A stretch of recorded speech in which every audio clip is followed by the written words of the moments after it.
নানা বাড়ি যাওয়ার মজাই আলাদা। আর সেটা যদি হয় নানা শ্বশুর বাড়ি তাহলে তো কোনো কথাই নেই। এক্সট্রা একটা এক্সাইটেডমেন্ট থাকে। আসসালামু আলাইকুম ভিউয়ার্স, কেমন আছেন সবাই? আশা করি ভালো আছেন। আমিও আলহামদুলিল্লাহ ভালো আছি। গিয়েছিলাম কিছুদিন আগে নানা শ্বশুর বাড়ি বেড়াতে। সেই ব্লগটা শেয়ার করতেই চলে আসলাম। নানা শ্বশুর বাড়ি যদিও এখন আর নানা শ্বশুর বাড়ি নেই, মামা শ্বশুর বাড়ি হয়ে গিয়েছে। কারণ নানা নানু কেউই বেঁচে নেই। তবু নানা শ্বশুরবাড়ি দেখার একটা ভীষণ রকম আগ্রহ ছিল আমার, যেখানে আমার শাশুড়ি মায়ের বেড়ে ওঠা। আমার নানা শ্বশুর বাড়িটা সখীপুরের ছোট্ট একটা গ্রামে। সখীপুরে আমার কখনোই যাওয়া হয়নি। টাঙ্গাইলের মেয়ে হলেও সখীপুরটা অদেখাই ছিল আমার। তো প্রথমবারের মতো সখীপুর যাওয়া প্লাস নানা শ্বশুর বাড়ি যাওয়া নিয়ে আমার মধ্যে ভীষণ রকম একটা এক্সাইটেডমেন্ট ছিল। রৌদ্রোজ্জ্বল একটি দিন দেখে বের হলেও পথিমধ্যে আমাদেরকে বৃষ্টিতে পড়তে হলো। সখীপুর পৌঁছাতেই ঝিরঝিরে বৃষ্টি। বলে রাখি, সখীপুর কিন্তু একটু পাহাড়ি এলাকা, আর পাহাড়ি এলাকায় বৃষ্টি আমার ভীষণ ভালো লাগে। যদিও চলাফেরা একটু কষ্টকর এবং একটু আতঙ্কের, কারণ বৃষ্টি হলেই পাহাড়ি মাটিগুলো ভীষণ রকম পিছলে হয়ে যায়। যাই হোক, খুবই আতঙ্কে ছিলাম। প্রথমবার মামা শ্বশুর বাড়ি যাচ্ছি, যদি পিছলে পড়ে যাই মান সম্মান সব শেষ। আর যেমনটা ভয় পাচ্ছিলাম তেমনটাই হলো। সিএনজি আমাদের বাড়ির কিছুটা আগেই নামিয়ে দিল। বৃষ্টির কারণে রাস্তার অবস্থা খুবই খারাপ, তাই এই রাস্তাটুকু আমাদেরকে পায়ে হেঁটেই যেতে হবে। আর দেখেন আমার অবস্থা, কাদামাখা রাস্তায় ব্যাগপত্র নিয়ে আমরা আল্লাহর নামে হাঁটতে শুরু করে দিলাম। আর এই তো মামা শ্বশুর বাড়ি এসে পৌঁছে গেলাম। বাড়িতে এসে পৌঁছেই ব্যাগপত্র রেখেই আমরা পুরো বাড়িটা ঘুরে দেখার জন্য বেরিয়ে পড়লাম। আর বের হয়েই মামার বাসার সামনে দেখলাম সুন্দর একটা পেয়ারা গাছে অনেকগুলো পেয়ারা ঝুলছে। আর লিখন আমাকে একটা পেয়ারা ছেটে দিল। পেয়ারা খেতে খেতে মামা বাড়ির চারপাশটা একটু ঘুরে দেখছিলাম। এত সুন্দর একটা জায়গা, জাস্ট একটা ট্যুরিস্ট স্পটের মতো মনে হচ্ছিল। তার মধ্যে মেঘলা আকাশ, বৃষ্টি, সব কিছু মিলিয়ে ভীষণ ভালো লাগছিল। শুধু হাঁটাটাই একটু কষ্ট, কারণ বারবার পা পিছলে যাচ্ছিল। যাই হোক, আমার পিচি পিচি দেবননদদের নিয়ে আমরা বেরিয়ে পড়লাম বাড়ির কাছেই ঝোড়ার পাড় দেখতে। ঝোড়ার পাড় হচ্ছে এখানে ছোট্ট একটা নদীর মতো আছে, সেখানে একটা ছোট্ট পুল বা ব্রিজ যাই বলেন, সেই জায়গাটাকেই এখানে ওরা ঝোড়ার পাড় বলে। তো ওরা আমাকে এই ঝোড়ার পাড় দেখতেই নিয়ে যাচ্ছিল, আর আমিও আমার পিচি পিচি দেবননদদের পেছন পেছন ঝোড়ার পাড়ে যাচ্ছিলাম। আর যেতে যেতে রাস্তায় এই সুন্দর একটা বন উপভোগ করছিলাম।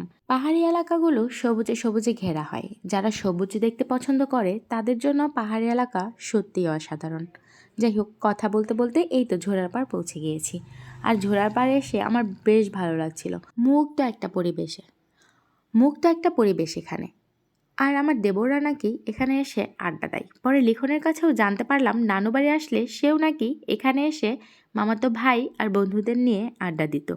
দেখেন আমার দেবর পা ঝুলিয়ে কি আরাম করে ব্রিজের উপর বসে। আর এদিকে লিখন আরেকজনকে ধাওয়া করছে তার হাতের মোবাইলটা নেওয়ার জন্য, কারণ আমার দেবর দুজনই ভীষণভাবে মোবাইলে আসক্ত। তবে মোবাইলে তারা যতই আসক্ত হোক, ভাবিকে সময় দিতে তারা কিন্তু একটু অনীহা করে না। আমি যেখানেই বলছি সেখানেই আমাকে বেড়াতে নিয়ে যাচ্ছে। ইভেন ওরা আমাকে সুন্দর সুন্দর স্পটগুলো সাজেস্ট করছে, আর আমি যেতে না চাইলেও জোর করেই আমাকে নিয়ে যাচ্ছে। মানে সারাক্ষণই ওরা আমার সাথেই আছে আর আমাকে এন্টারটেইন করছে। যাই হোক, ঝোড়ার পাড়ে গিয়ে আমি পাহাড়ি এলোমেলো রাস্তায় হেঁটে বেড়াচ্ছিলাম। আর লিখন আমাকে কাশফুলের মতো এই ফুলগুলো ছিঁড়ে দিল। ফুলগুলো নাম কি আমি জানি না, বাট দেখতে কিন্তু সুন্দর, অনেকটা কাশফুলের মতো। ফুলগুলো নিয়ে একটু ঢং করে ছবি তুলতে তুলতেই সন্ধে ঘনিয়ে এলো, আর সেই সাথে আকাশ কালো হয়ে আসছিল। আমরা খুব দ্রুত বাড়ির দিকে যাচ্ছি। তাড়াতাড়ি বাড়িতে পৌঁছানোর জন্য শর্টকাট রাস্তা হিসেবে আমরা লেবু বাগানের ভেতর দিয়ে যাচ্ছিলাম। আর কত লেবু যে নিচে পড়েছিল, কিন্তু আকাশে মেঘ থাকায় আর দ্রুত বাড়িতে যেতে হবে বলে লেবুগুলো কুড়োতে পারছিলাম না। যাই হোক, তারপরেও আমি একটা লেবু কুড়িয়ে নিয়ে বাড়ির দিকে রওনা হলাম। বাড়িতে ফিরে রাতে সবাই মিলে খাওয়া দাওয়া, আড্ডা দেওয়া, এগুলোর ভিডিও ক্লিপ নেওয়া হয়নি বলে অ্যাড করতে পারলাম না। এই ছিল আমাদের প্রথম দিনের ঘোরাঘুরি। আর দ্বিতীয় দিন আমরা সকাল সকাল উঠেই চলে গিয়েছিলাম আমড়া গাছ থেকে আমড়া পেড়ে ভর্তা খাওয়ার জন্য। লিখন একটা লাঠি দিয়ে আমড়া পাড়ছে, আর ওই যে মামি আমড়াগুলো কুড়োচ্ছিল, আর আমি ভিডিও ক্লিপ নিচ্ছিলাম। আমড়া গাছটা বেশ উঁচু হওয়ায় আর নিচে মাটি খুব পিছলে হওয়ায় আমড়া পাড়তে বেশ বেগ পেতে হচ্ছিল আমাদের। যাই হোক, তাও একটা একটা করে বেশ কয়েকটা আমড়া পাড়া হয়ে গেল আমাদের। তারপরও লিখন আরও কিছু আমড়া পাড়ার জন্য চেষ্টা করছিল। যদিও আমি বলছিলাম আর প্রয়োজন নেই, কারণ এই কয়টা আমড়াতেই আমাদের অনেকগুলো ভর্তা হয়ে যাবে। কিন্তু ওই যে গাছ থেকে কোনো কিছু পাড়ার আনন্দটাই আলাদা। এই যে আমড়াগুলো ছোট ছোট হলেও খেতে কিন্তু বেশ মজার ছিল। আর বাসায় এসেই আমড়াগুলো কেটে আমরা লবণ দিয়ে খাচ্ছিলাম। গাছ থেকে পেড়ে ফ্রেশ এই আমড়াগুলো খেতে দারুণ লাগছিল। আসলে গাছের জিনিসের স্বাদই যেন আলাদা। যতই কিনে খাই, এই স্বাদটা কিন্তু আর কোনো কিছুতে পাওয়া যায় না। আমরা খাওয়া শেষ করে বাইরে বের হতেই দেখলাম মামি তার গাভীর দুধ দোয়াচ্ছে। যে দৃশ্যটা আগে গ্রামীণ প্রতিটি বাড়িতেই চোখে পড়তো, তা এখন আর প্রায় দেখাই যায় না। তবে যাই হোক, গরুর দুধ দোয়ানো কিন্তু বেশ কষ্টকর আর রিস্কি একটা কাজ। মামা বাড়ি এসে দুরন্ত বৌমা আমি ছুটেই চলেছি। এখানে সেখানে ঘোরাঘুরির আমার আর শেষ নাই। এবার তো জুতো খুলে খালি পায়ে হাঁটতে শুরু করে দিয়েছি। মাটি পাড়ানোর যে একটা তৃপ্তি, এটা আসলেই অন্যরকম। খুব একটা মাটি এখন পাড়ানোই হয় না, কিন্তু যখনই সুযোগ পাই আমি এই সুযোগটা হাতছাড়া করি না। খালি পায়ে দুরন্তপনা করতে করতে নেমে গেল ঝুম বৃষ্টি, আর আমি বারান্দা থেকে হাত ভিজাচ্ছিলাম। পাহাড়ি বৃষ্টি কিন্তু দারুণ সুন্দর হয়। আমি জানি না আপনারা কেউ ফিল করেছেন কি না, কিন্তু আমি ফিল করতে পারি। পাহাড়ি বৃষ্টিটা আমাদের সমতলের বৃষ্টিটা থেকে কিছুটা আলাদা। পাহাড়ি বৃষ্টিতে স্নিগ্ধতা একটু বেশিই থাকে। আর সেই বৃষ্টির ফোঁটাগুলো যদি টিনের চালে পড়ে তাহলে তো কোনো কথাই নেই। ইস, যদি সুযোগ হতো পুরো বর্ষাকালটা আমি যেন পাহাড়েই কাটাতাম। যাই হোক, বৃষ্টিবিলাস শেষ করে দুপুরে খাওয়া দাওয়া করে আমরা বেরিয়ে পড়েছিলাম কালিদাস বাজারের শতবর্ষী বটগাছগুলো দেখতে আর পণ্ডিত পুকুর পাড়ে বসে কিছুক্ষণ আড্ডা দেওয়ার জন্য। আর এ যাত্রায় আমাদের সাথী হয়েছিল আমাদের একটা ভাবি আর আমার দেবর আর আমার খুব প্রিয় একটা ভাগ্নি রোহানি। আমরা সবাই মিলে একটা ভ্যান নিয়ে যাচ্ছিলাম কালিদাস বাজারে। আর কালিদাস বাজারে পৌঁছাতেই চোখে পড়ল বাজারটা বসেছে সম্পূর্ণই এই শতবর্ষী বটগাছগুলোর নিচে। মজার ব্যাপার হলো এই বটগাছগুলোর বয়স 100 বছরেরও বেশি, কোনোটির বয়স আবার 200 বছরের কাছাকাছি। বটগাছগুলো পুরো বাজারটা জুড়ে ছেয়ে আছে, আর এই গাছগুলোর নিচেই ছোট্ট ছোট্ট দোকানগুলো বসেছে। মানে এই বাজারটা বেশ বিখ্যাত একটা বাজার এই শতবর্ষী বটগাছগুলোর কারণেই। আমার শাশুড়ি মায়ের মুখে তার বাবার বাড়ির এই বিখ্যাত কালিদাস বাজারের গল্প শুনে শুনে এই বাজারটা ঘুরে দেখার ভীষণ ইচ্ছে ছিল আমার। যাই হোক, ইচ্ছেটা আজ পূরণ হলো। বিখ্যাত এই কালিদাস বাজারের পাশেই একটা বিখ্যাত পুকুর আছে, যার নাম পণ্ডিত পুকুর। আর এই পুকুরটার নাম আমি আমার স্যারের লেখা একটা বইয়ে পড়েছিলাম। তারপর আবার এখানে আসার পর গুগল করে এই পুকুরটার নাম দেখতে পাই, আর আমার কাছে বেশ ইন্টারেস্টিং লাগে। তারপরে আমার ভাগ্নি রোহানির কাছে পুকুরটা সম্পর্কে জানতে পারি। ওই আমাকে বলে কালিদাস বাজার দেখতে গেলে পণ্ডিত পুকুরটাও ঘুরে আসা হয়ে যাবে। আর যেই ভাবা সেই কাজ, কালিদাস বাজার ঘোরা শেষ করে পাশেই পণ্ডিত পুকুরে চলে আসলাম ঘুরতে।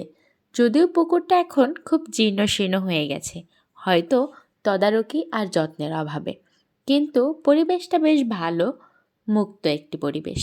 পণ্ডিত পুকুর ঘোরাঘুরি শেষ করে ভ্যানে করে আমরা গ্রামের মধ্যে দিয়ে একটু ঘুরে বেড়ালাম। গ্রামীণ আঁকাবাঁকা রাস্তায় ভ্যানের উপর পা ঝুলিয়ে বসে ঘুরে বেড়াতে কিন্তু বেশ ভালো লাগে। পাহাড়ি এলাকায় ছোট ছোট এই খালগুলোর উপর হওয়া ছোট ছোট এই ব্রিজগুলো কিন্তু দারুণ একটা ভিউ নিয়ে দাঁড়িয়ে থাকে। এই ব্রিজগুলোর উপর থেকে গ্রামীণ দৃশ্যগুলো দেখতে খুবই সুন্দর লাগে। এলাকার ছেলেপেলেদের আড্ডাখানা বলতেও কিন্তু এই ব্রিজে বসে পা ঝুলিয়ে ঝুলিয়ে জম্পেশ আড্ডা চলে তাদের। সন্ধেবেলা বাড়ি ফিরেই দেখলাম মামি পিঠাপুলির বেশ জমজমাট একটি আয়োজন করে নিয়েছে। রান্নাঘরে সবাই বসে পিঠা বানাচ্ছে, আর এটা দেখে আমিও আর থাকতে পারলাম না। আমিও বসে গেলাম মামি আর মা ওদের সবার সাথে পিঠা বানাতে। তো সবাই বসে পিঠা বানাচ্ছিল, আমি ভিডিও ক্লিপ নিচ্ছিলাম, আবার মাঝে মাঝে আমিও পিঠা বানাচ্ছিলাম। পিঠা তৈরিটা আমার কাছে খুব শখের একটি কাজ মনে হয়। কত সুন্দর করে এই যে মামি নকশা কেটে পিঠাগুলো বানাচ্ছে। এবার আসলো মাটির চুলায় পিঠাগুলো ভাপ দেওয়ার জন্য। এই পিঠাগুলোর নাম সিদ্ধকুলি। টাঙ্গাইল জেলার কমন পিঠাগুলোর মধ্যে এটা একটা। টাঙ্গাইলের মানুষ কিন্তু বেশ অনেক রকম পিঠা তৈরি করতে পছন্দ করে। আর শীতকালে তো পিঠাপুলির একটা ধুম পড়ে যায়। শীতকাল ছাড়াও মেহমান আসলেই আমাদের টাঙ্গাইল জেলার মানুষদের মধ্যে পিঠা বানানোর একটা প্রচলন আছে। বাড়িতে বাড়িতে মেহমান আসলেই পিঠার একটা দারুণ আয়োজন হয়। পিঠাপুলি ছাড়া যেন মেহমান আপ্যায়ন সম্পন্নই হয় না। আমাদের বাঙালি গ্রামীণ এই কালচারগুলো কত সুন্দর, তাই না? কত মিষ্টি মধুর এই কালচারগুলো, যদিও এখন এগুলো প্রায় হারাতে বসেছে। এই যে মাটির চুলার পাড়ে বসে পিঠা বানানো হয় না কত কাল ধরে, মনে হয় সেই ছোট্টবেলায় মাটির চুলার পাড়ে বসে এভাবে পিঠা বানাতে দেখেছিলাম। এতদিন পরে মামাবাড়ি এসে আবার সেই স্বাদটা পেলাম। আসলে মাটির চুলায় পিঠা বানানোর যে স্বাদ আর সেই পিঠা খেতে যে স্বাদ, সেই স্বাদের তুলনা হয় না। কথা বলতে বলতে মামির পিঠাগুলোতে ভাপ চলে এসেছিল, আর মামি পিঠাগুলো চালুনিতে ঢেলে ঠান্ডা হতে দিলেন। কিন্তু ঠান্ডা হওয়া পর্যন্ত আমাদের টকসই ছিল না। আমরা তো গরম গরম পিঠা চুলার পাড়ে বসেই খেতে শুরু করেছিলাম।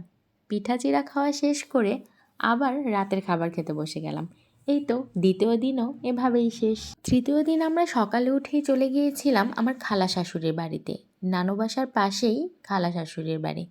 খালামণির বাড়িটা বেশ বড় একটা জায়গা নিয়ে, আর এই বাড়িতে এমন কোনো গাছ নেই যেটা নেই। সব ধরনের ফল গাছ, বিভিন্ন ঔষধি গাছ সহ বিভিন্ন মশলা গাছও খালামণি লাগিয়েছে। বেশ শখের বাড়ি তার, ঘুরে দেখলেই বোঝা যায়। এদিকে আবার খালামণির ছেলে মানে আমাদের ভাইয়ার মুরগি পালনের শখ। বিভিন্ন জাতের অনেকগুলো মুরগি ছিল ভাইয়ার খামারে। এগুলো কিন্তু এক একটা এক এক জাতের মুরগি। বেশ রেয়ার কিছু জাতের মোরগ মুরগির কালেকশনও ছিল ভাইয়ার খামারে। খালামণির বাসার একটি মজার ব্যাপার হলো বেশিরভাগ গাছের গোড়ায় পান গাছ লাগানো। যে পান গাছগুলো পুরো গাছ ছেয়ে আছে, আর কত কত পান ধরেছে জাস্ট দেখেন, একদম চকচকে ছোট ছোট কতগুলো পান।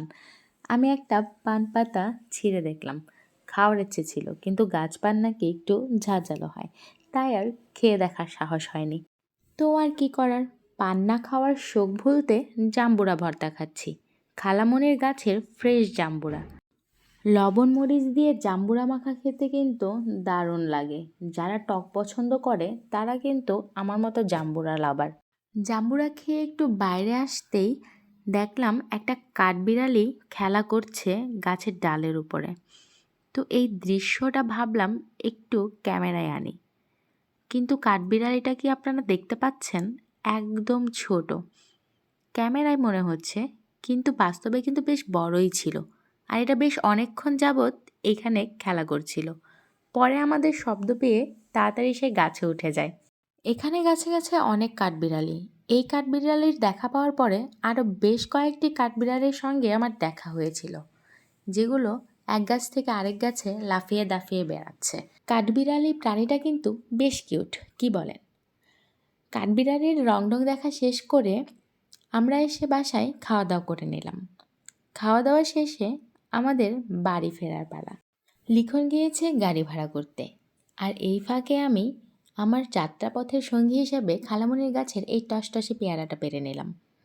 আর পেয়ারা চিবোতে চিবোতে বৃষ্টি উপভোগ করতে করতে বাড়ি ফিরছি। বাড়ি ফেরার পথে টিপটিপ বৃষ্টির সাথে এই রাস্তাটা কিন্তু আরও বেশি সুন্দর লাগছিল। মামাবাড়ি থেকে আমাদের বাড়ির পথটা কিন্তু দারুণ সুন্দর। সম্পূর্ণ রাস্তাটাই সবুজে ঘেরা। এই ছিল আমাদের নানা শ্বশুর বাড়ির ট্যুর।